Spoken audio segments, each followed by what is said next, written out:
उत्तर प्रदेश के कासगंज के श्री कृष्ण कुमार का बेटा 5 महीने पहले से लापता था। उसकी तलाश में उन्होंने महाकाल दर्शन का सोचा और उज्जैन पहुंचते ही उनकी मन्नत पूरी हो गई।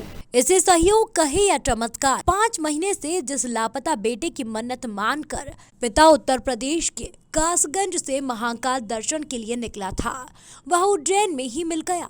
करीब 5 महीने पहले कासगंज के श्री कृष्ण कुमार का मानसिक रूप से कमजोर बेटा लापता हो गया था।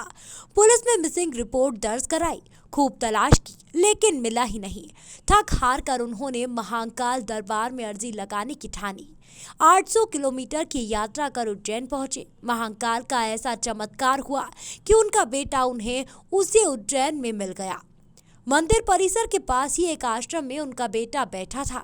श्री कृष्ण का कहना है कि वह कासगंज जिले के रामसिंहपुरा सोरो में रहता है।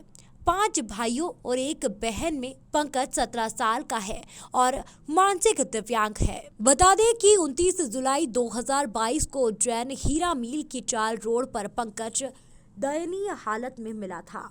चाइल्ड लाइन पर आए कॉल के बाद देवास गेट पुलिस ने सक्रियता दिखाई और उसे बाल कल्याण समिति के सामने पेश किया गया। यहां से उसे सेवाधाम आश्रम में भेजा गया।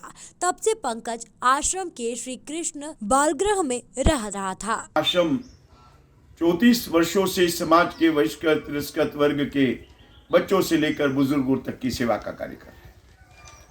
अभी हमने देखा कि उज्जैन में 800 किलोमीटर दूर से पंकज नाम का एक मानसिक विक्षिप्त बच्चा आया, 15-16 साल की उम्र, और उसकी दशा इतनी दयनीय, आप देख सकते हैं, हाथ में घाव सड़ रहा है, उसका शरीर दुर्बल है, अशक्त है और उसकी जीने की स्थिति भी लगभग समाप्त हो चुकी थी जिस समय वो यहाँ आया।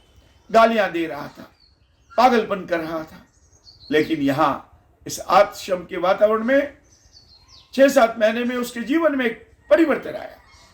वर्तमान में उसका जीवन कितना सुंदर है, ये आप यहाँ के रख रखाव की व्यवस्था से देख सकते हैं।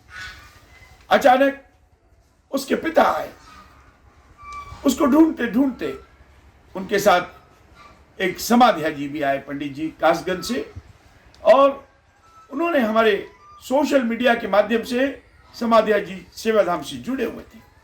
उज्जैन में महाकाल दर्शन को आकर उन्होंने देखा, चलिए सेवाधाम भी चलते हैं। यहाँ आकर जैसे ही उन्होंने उस बच्चे का फोटो बताया और हमने बताया आपका बच्चा यहाँ सुरक्षित है, जैसे ही बच्चा पिता के सामने आया, पिता की आंखों से आंसू छलछला आए, उसका रुदन फूट पड़ा। वो ने कहां से कहां तक ढूंढ रहा था और बच्चा भी पिता को देखते ही उनसे लिपट गया। इतना प्रसन्न था कि उसके प्रसन्नता में हमें भगवान के दर्शन हो, प्रसन्नता हो रही थी। सेवाधाम यही कार्य करता है, लोगों को अपने पुनर्वास का कार्य करना, उनको अपने माता पिता के पास भेजना और उनके जीवन को बेहतर बनाना, समाज उपयोगी बनाना। उस बच्चे ने या महाकाल मंदिर पे आने पे टैटू तक बनाया अपने हाथ पर, उस पे महाकाल लिखा था और उसके घाव आदि सब ठीक हो गए और बच्चा अत्यंत प्रसन्न चित्त होकर अपने परिवार में पुनर्वसित हुआ। इससे दूसरा कोई कार्य नहीं हो सकता। इसके लिए मैं बाल कल्याण समिति और अन्य सभी सहयोगियों को भी धन्यवाद देता हूँ।